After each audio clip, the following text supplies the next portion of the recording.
Assalamualaikum warahmatullahi wabarakatuh. Perkenalkan, nama saya Neng Sri Yuliawati SPD. Saat ini saya bertugas mengajar di SD Negeri Cicadas Sagalaherang, Kecamatan Sagalaherang, Kabupaten Subang. Sekaligus saat ini saya sebagai mahasiswi PPG dalam jabatan Angkatan 1 2022 di LPTK Universitas Pendidikan Indonesia. Alhamdulillah pada hari ini, hari Rabu tanggal 5 Oktober 2022, saya akan melaksanakan uji kinerja saya yang saya laksanakan di sekolah saya, yaitu di SD Negeri Cicadas Sagalaherang, Kabupaten Subang. Selamat menyaksikan. Terima kasih. Wabillahi taufiq wal hidayah. Wassalamualaikum warahmatullahi wabarakatuh.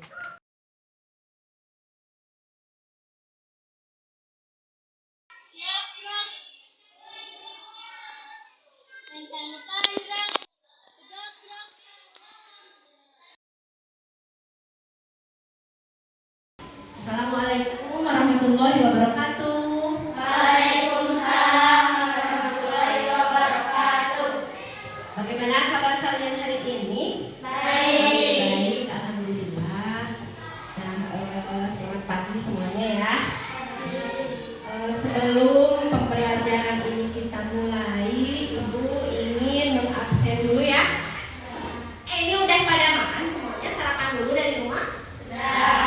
Harus ya, harus sarapan terlebih dahulu. Nah, yang pertama untuk Aisyah Nur Alifah hadir. 2 Andika Fikri Revaldo hadir. Detasya Agnisa Salsabila, alhamdulillah hadir ya. Apakah kalian sudah siap untuk belajar hari ini? Siap, alhamdulillah. Ini ya.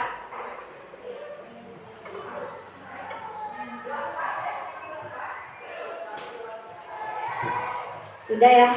Nah, bajunya juga ini dirapikan dulu ya. Ya. Nah, siap berarti ya. Nah, sebelum pembelajaran ini kita mulai, marilah kita untuk sama-sama berdoa terlebih dahulu ya. Nah, KM silakan pimpin teman-temannya untuk berdoa. Sikap berdoa mulai.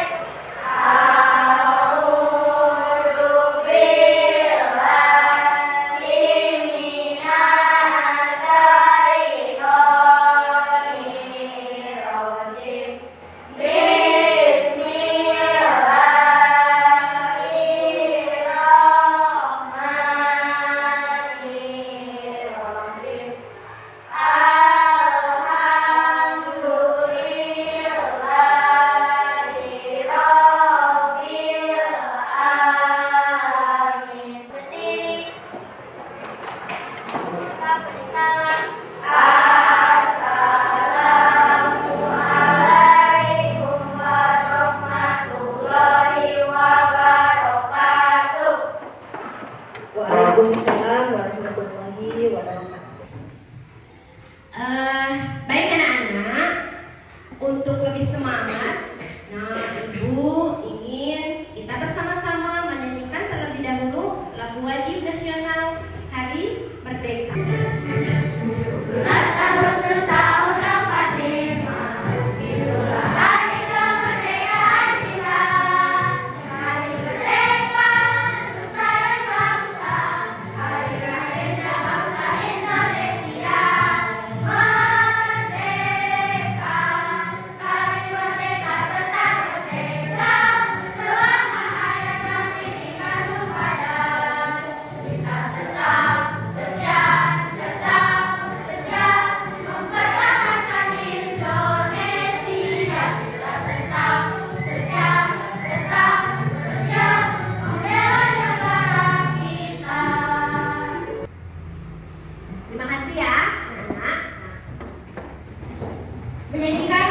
nasional merupakan salah satu cara supaya meningkatkan rasa nasionalisme kita, rasa cinta kita terhadap tanah air negara Republik Indonesia yang kita cintai ya. Nah itu harus dibiasakan oleh kalian. Nah semoga itu tertanam di dalam diri kita ya. Nah baik anak-anak, sebelum pembelajaran ini kita mulai, nah coba rapikan tempat duduk kalian, siapkan bukunya, pulpennya semua tolong disiapkan ya. Siap kita belajar hari ini? Nah sebelum pembelajaran ini kita mulai, seperti biasa dalam kegiatan literasi, nah ibu ingin memberikan kalian sebuah dongeng atau cerita. Karena sekarang kan era digital ya, jadi literasi itu tidak harus dengan membaca buku saja, bisa dengan mendengarkan sebuah cerita lewat video. Nah sebelumnya ada yang pernah mendengarkan sebuah kisah atau dongeng nih? Pernah ya? Apa contohnya? Si kancil, banyak ya? Si kancil, kura-kura dan monyet ya. Nah itu mungkin sering ya didongengkan oleh ibunya di rumah. Nah di sini juga ibu ingin memberikan kalian sebuah cerita inspiratif. Kalian amati ya, dengarkan ya.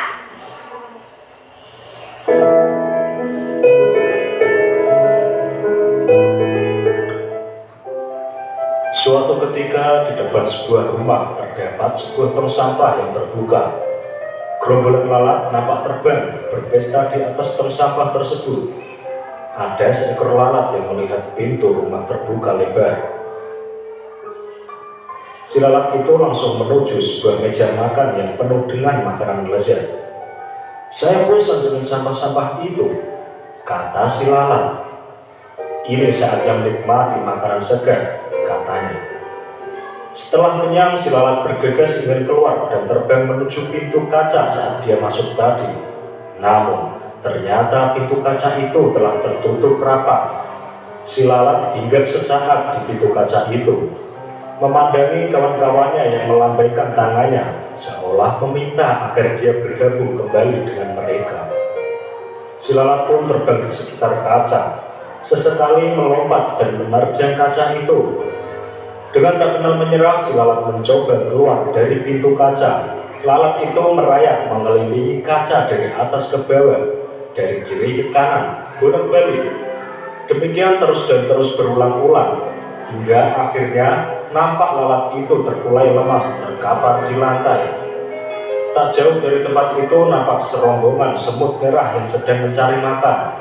Dan ketika menjumpai lalat yang tak berdaya itu, serentak mereka mengerumuni dan beramai-ramai. Menggigit tubuh lalat itu hingga mati. Kawanan semut itu pun mengangkat bangkai lalat yang malam itu menuju sarang mereka. Dalam perjalanan, seekor semut kecil bertanya kepada rekannya yang lebih tua, "Ada apa dengan lalat ini, Pak? Mengapa dia sekarang?" Semut yang lebih tua menjawab, "Oh, itu sering terjadi. Ada saja lalat yang mati sia-sia seperti ini. Sebenarnya mereka ini telah berusaha. Dia sungguh-sungguh telah berjuang keras berusaha keluar dari pintu kaca. Namun ketika tak menemukan jalan keluar, dia frustasi dan kelelahan hingga akhirnya jatuh sekarang dan menjadi merupakan lalat kita." Semut kecil itu manggut-manggut, namun masih penasaran dan bertanya lagi, "Aku masih tidak mengerti. Bukannya lalat itu sudah berusaha keras? Kenapa tidak berhasil?" "Kali, hanya saja dia melakukannya dengan cara-cara yang sama." Semut tua itu memerintahkan rekan-rekannya untuk berhenti sejenak, seraya melanjutkan perkataannya, namun kali ini dengan mimik dan nada yang lebih serius. "Hei anak muda, ingatlah jika kamu melakukan sesuatu dengan cara yang sama, tetapi mengharap hasil yang berbeda, maka nasib kamu akan seperti lalat ini. Para pemenang tidak akan melakukan hal-hal yang berbeda, tetapi mereka hanya melakukannya dengan cara yang berbeda. Lihatlah anak muda, di Di atas pintu kaca itu terdapat lubang ventilasi udara. Jika lalat itu konsentrasi dan membuka pikirannya, maka ia akan berhasil keluar. Dari cerita tersebut, kita dapat melakukan evaluasi pada diri sendiri. Apa yang menyebabkan kegagalan atau faktor hidup Anda berjalan di tempat atau tanpa kemajuan. Kenalilah sumber-sumbernya. Semakin Anda mampu merinci faktor kegagalan, maka semakin tajam Anda mencari solusinya, yang pastinya dengan cara yang berbeda. Pada waktu John F. Kennedy kalah dalam suatu pemilihan untuk merebutkan kursi calon wakil presiden Amerika pada tahun 1956. Dalam kegagalan tersebut, dia tidak putus asa dan tidak berhenti, tetapi sebaliknya ia berkata, "Sekarang kita sudah mengetahui kesalahan-kesalahan yang kita perbuat dan mengetahui apa yang harus kita perbuat untuk menang pada pemilihan yang akan datang. Kita akan melaksanakan pekerjaan yang besar itu lagi." Dan akhirnya, pada pemilihan tahun 1960, Kennedy memenangkan. Bukan lagi wakil presiden yang ia menangkan, melainkan ia memenangkan sebagai presiden termuda Amerika Serikat. Nah sobat, semoga kisah dari lalat dan semut tadi dapat menginspirasi sobat semua. Ikuti terus video dari Celah Terang, inspirasi dahsyat berhasil. Sudah ya? Barusan kita telah mendengarkan sebuah kisah inspiratif. Nah, yang ingin Ibu tanyakan, apa sih yang dapat kita teladani? Sikap apa yang bisa kita contoh dari kisah tersebut? Jangan pantang menyerah. Betul ya? Ada lagi?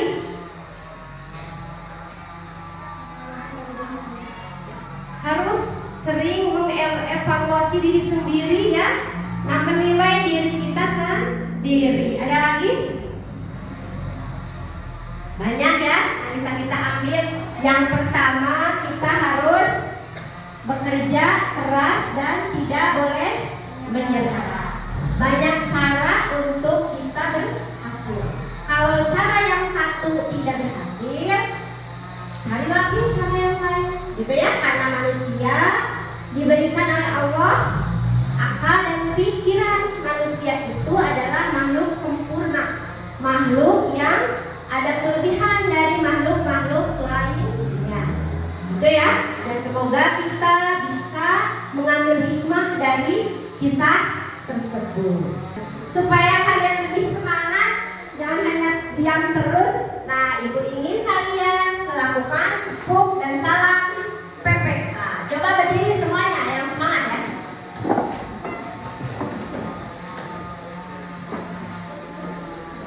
Tepuk PPK. Religius, nasionalis, mandiri, gotong royong, integritas. Salam PPK. Salam cerdas, berkarakter, menyenangkan, luar biasa. Yes, yes, yes. Tangan dong buat semuanya. Itu ya. Jadi kita harus tetap semangat, harus menyenangkan, gitu ya. Baik anak-anak, mungkin kalian ada yang masih ingat pembelajaran kita di hari kemarin. Kita sudah belajar tentang apa? Eksplanasi. Ya, apa itu teks eksplanasi? Ada yang masih ingat? Fiksi. Ya, teks non fiksi. Ada lagi?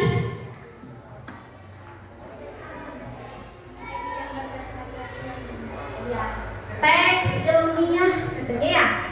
Ya bagus. Ada lagi yang mau menambah? Nah, teks eksplanasi adalah teks ilmiah. Bisa, ya, yang berdasarkan fakta, bisa fenomena alam mengenai kejadian-kejadian alam yang berhubungan dengan ekonomi, sosial, budaya, gitu ya. Nah, apa saja sih unsur-unsur teks eksplanasi? Ada yang ingat? Ya.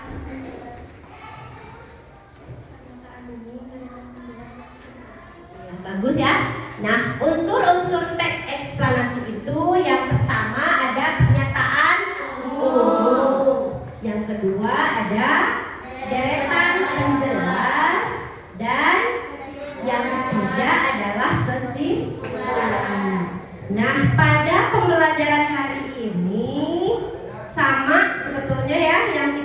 pelajari masih sebuah teks eksplanasi. Nah, hanya untuk kali ini kita akan belajar di tema 4, yaitu globalisasi. Subtema 1, globalisasi di sekitarku, pembelajaran 4. Nah, tujuan pembelajaran kita pada kesempatan ini yang pertama, diharapkan kalian bisa menganalisis informasi penting yang terdapat pada sebuah teks. Nah, selanjutnya kalian juga diharapkan mampu melaksanakan sikap-sikap sosial dalam menghadapi keberagaman ekonomi di sekitar kalian. Gitu ya? Siap belajar hari ini?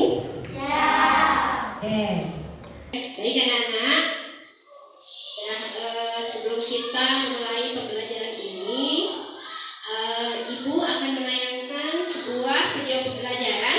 Tapi sebelumnya, Ibu ingin bertanya kepada kalian, pernahkah kalian mendengar sebuah kata, yaitu globalisasi? Apa itu globalisasi?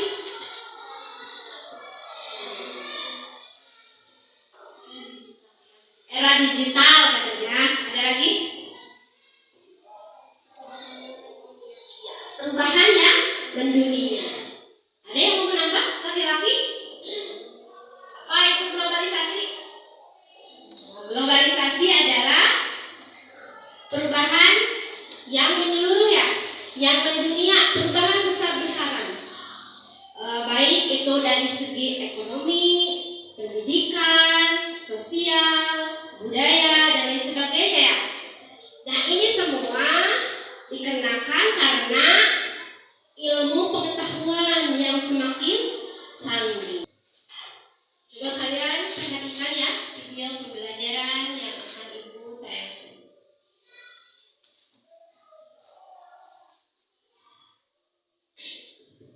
Coba kalian analisis, kalian tuliskan informasi penting yang terdapat pada teks ini.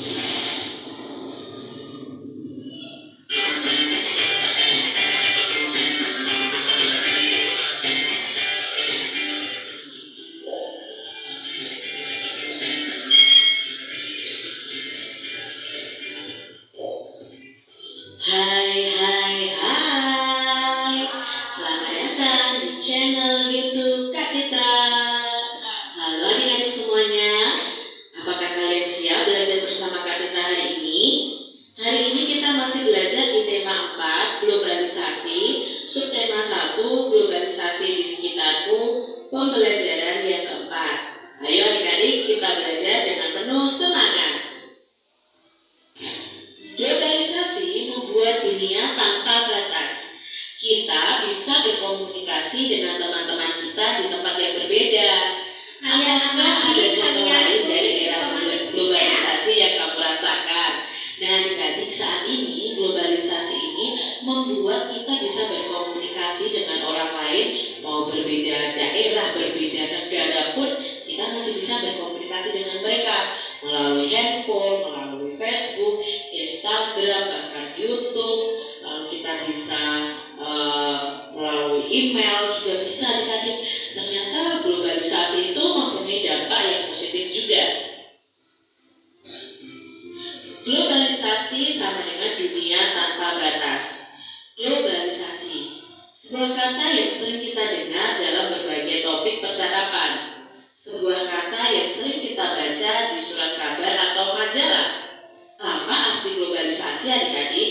Nah, globalisasi dapat dimaknai sebagai sebuah proses mendunia. Global itu kan dunia adik-adik, jadi globalisasi itu mendunia. Seluruh bangsa dan negara di muka bumi ini semakin terhubung satu dengan yang lain. Seakan tidak ada batasannya adik-adik ya, seakan tidak terpisah lagi oleh batas wilayahnya. Nah, era globalisasi ini seakan disebut sebagai dunia tanpa batas. Kita dengan mudah menemukan berbagai produk dari Jepang, Korea, Cina, Amerika,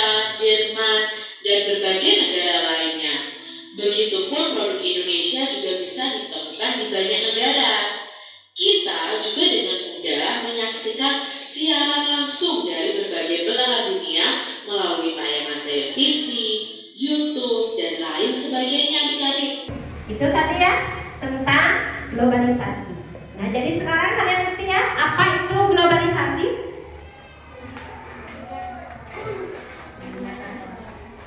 Ya, ada istilahnya dunia tanpa batas. Apa sih artinya istilah dunia tanpa batas? Ya, dunia seakan-akan tidak ada batasnya ya. Sudah tidak ada batas wilayahnya lagi.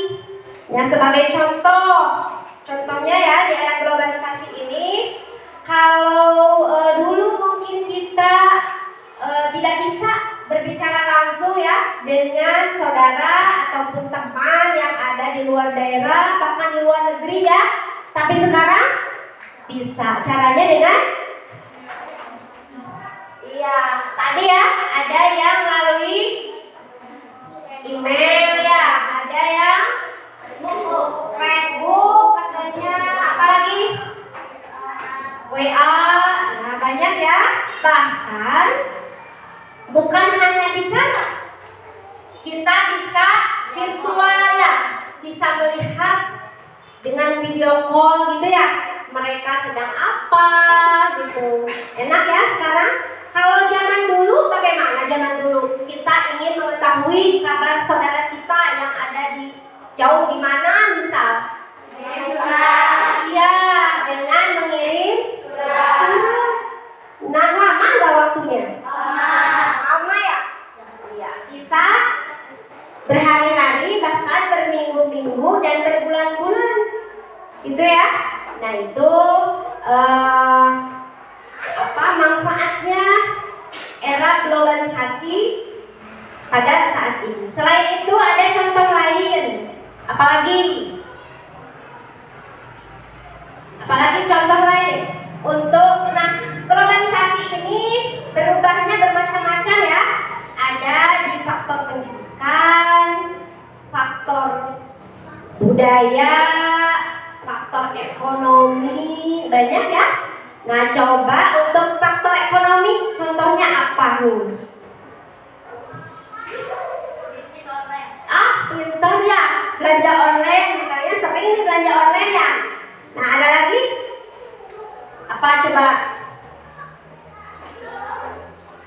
Apalagi?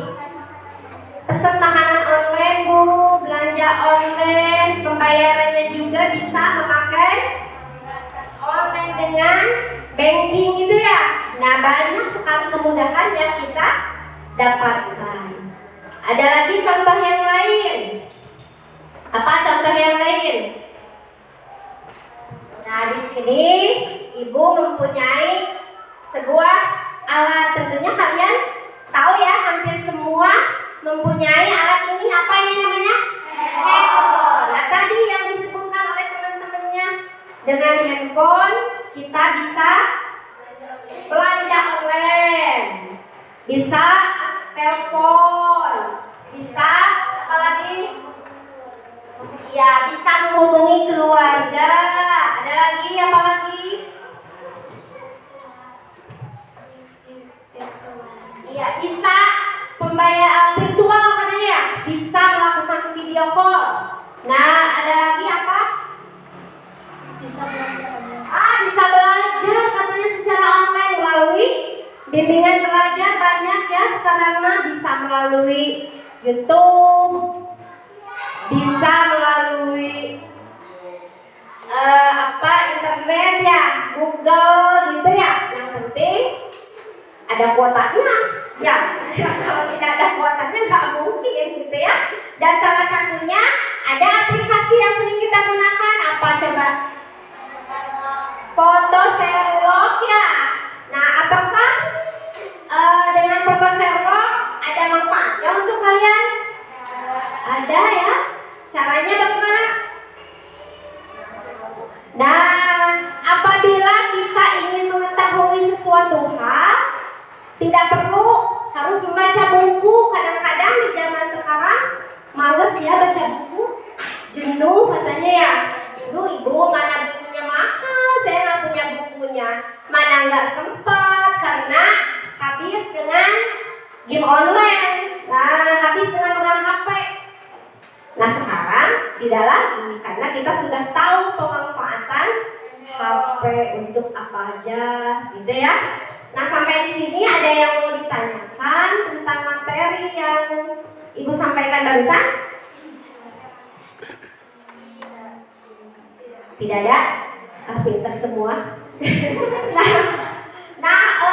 Selain tadi di bidang ekonomi ya, di bidang ekonomi, pendidikan, transportasi, ada yang mau memberikan contoh di bidang transportasi? Taksi online. Taksi online. Beda ya kalau zaman dulu kita kemana-mana jalan kaki. Paling di zaman dulu di film suka ada yang dengan kuda ya, naik kuda. Nah sekarang kan enggak, gampang ya, dengan motor, dengan mobil. Nggak punya tinggal pesen online ya, datanglah Grab itu namanya, gitu ya. Ya ojek online gitu ya, nah ojol. Gitu.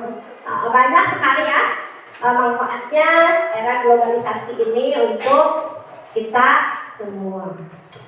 Nah, contoh lagi yang paling sering kita manfaatkan di rumah, apalagi perempuan nih, ibu-ibu. Nah, dengan apa ini? Setrika. Kalau dulu kita pengen nyetrika harus gimana? Harus gimana? Kalau dulu harus nyetrika kita pakai arang, bu, kudu geber-geber. Nah, harus digeber-geber dulu, gitu ya. Mana hitam ya sama baju, gitu. Nah, itu kalau sekarang enak. Ada setrika listrik, tinggal disambungkan ke listrik ya gitu ya. Jadi bisa rapi semuanya, pakaiannya semua. Banyak lagi, ada lagi apa contohnya? Magicom. Nah, Magicom ini anak-anak perempuan biasanya ya. Nah, Magicom. Kalau dulu kita pakai apa? Pakai asupan, Bu. Pakai asupan, pakai tungku ya, dikukus ya pakai asupan katanya. Kalau sekarang enak, ya, tinggal cuci beras, bersihin, pakai air secukupnya, masukin, udah kita bisa sambil kerja yang lain ya.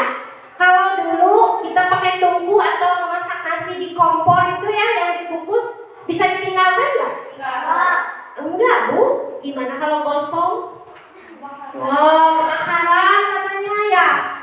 Bisa terjadi hal-hal yang tidak diharapkan dan itu tidak efisien. Nah, kita tidak bisa memanfaatkan waktu dengan sebaik-baiknya. Kalau begitu, kayaknya ini kalian lesu ya. Kenapa ini? Kenapa ini lesu? Coba ini semuanya deh. Kita jahit dulu ya, biar semangat.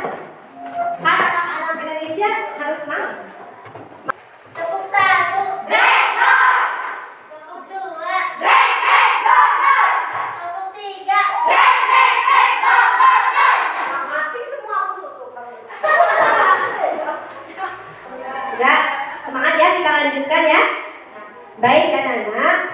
Nah tadi globalisasi itu banyak sekali membuat perubahan, baik di dunia pendidikan, telekomunikasi, transportasi, budaya, ekonomi, dan lain sebagainya. Nah, apakah semua itu bisa didapatkan oleh kita sama? Kenapa tidak? Kenapa? Bagus, karena ekonominya yang berbeda. Ada lagi? Karena apa? Karena uang ya. Ya, karena nggak punya duit, Bu, gitu ya. Nah, itu tadi.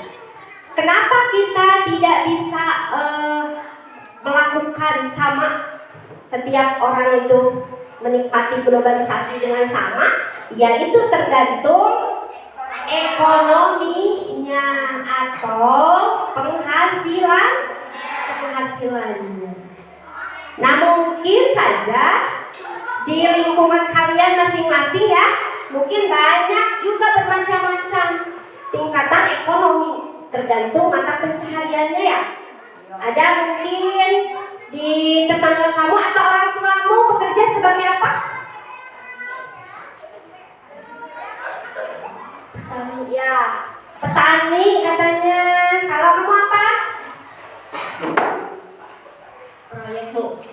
kerja di proyek katanya ya. Ada lagi? Ayahmu di mana nih?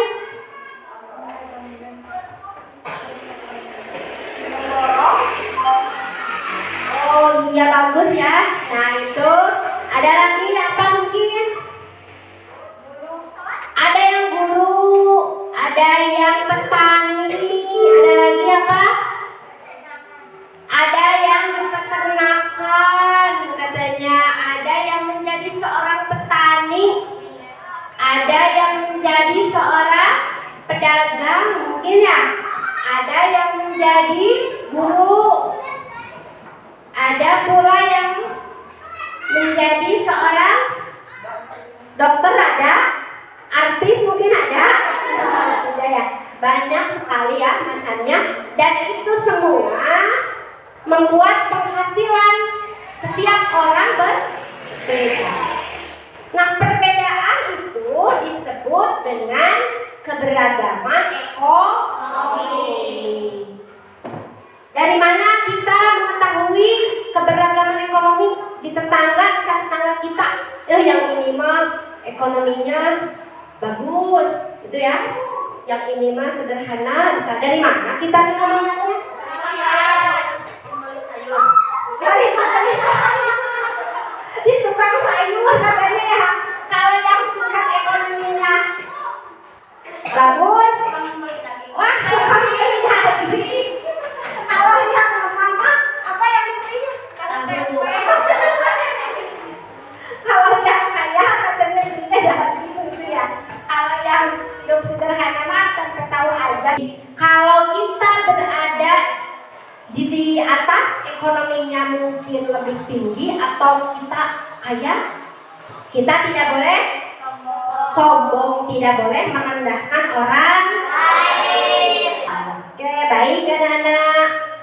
Kalau kalian sudah mengerti, coba kalian duduk berdasarkan kelompok kalian masing-masing. Nah, di sini ada sebuah LKPD. Silakan kalian diskusikan. Nah, sambil berdiskusi, nah kalian bisa dengan memakai media PowerPoint ya, bantu dengan ini. Terlihat ya? Nah, oke. Kalian silakan diskusikan. Nah, kalian dengan menggunakan foto Sherlock boleh ya? Kalian jawab pertanyaan-pertanyaan yang ada.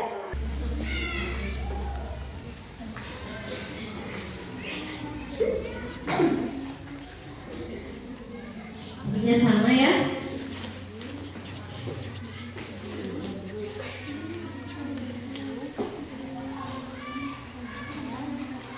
Kalian boleh menggunakan aplikasi foto Sherlock yang sudah kalian punya.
sebuah kata yang sering kita dengar ya dalam sebuah percakapan yang berarti apa?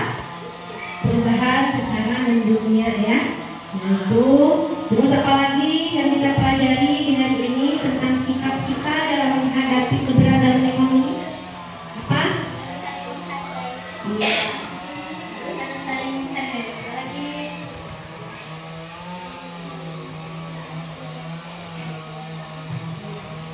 Jadi dalam menghadapi keberagaman ekonomi yang ada di sekitar kita, yang pertama kita tidak boleh sombong. Yang kedua kita harus tetap bersyukur. Selanjutnya kita tidak boleh sombong, tidak boleh rendah diri, harus tetap semangat. Gitu ya. Nah itu pembelajaran kita di hari ini. Semoga sikap-sikap yang telah kita ketahui barusan kalian bisa melaksanakannya di dalam kehidupan sehari-hari, baik itu di sekolah, di rumah ataupun di masyarakat. Gitu ya. Apakah ada yang ingin kalian tanyakan sebelum kita akhiri pembelajaran ini? Ya, alhamdulillah ya. Nah, baik anak-anak, cukup sekian pertemuan kita pada hari ini. Semoga kita semua selalu ada di dalam lindungan Allah Subhanahu wa taala, selalu diberikan kesehatan, diberikan kelancaran dalam segala hal. Yang pasti ilmu kita yang barusan kita pelajari ada manfaat untuk kita semua. Nah, sebelum pembelajaran ini kita akhiri, mari kita doa bersama-sama. Silakan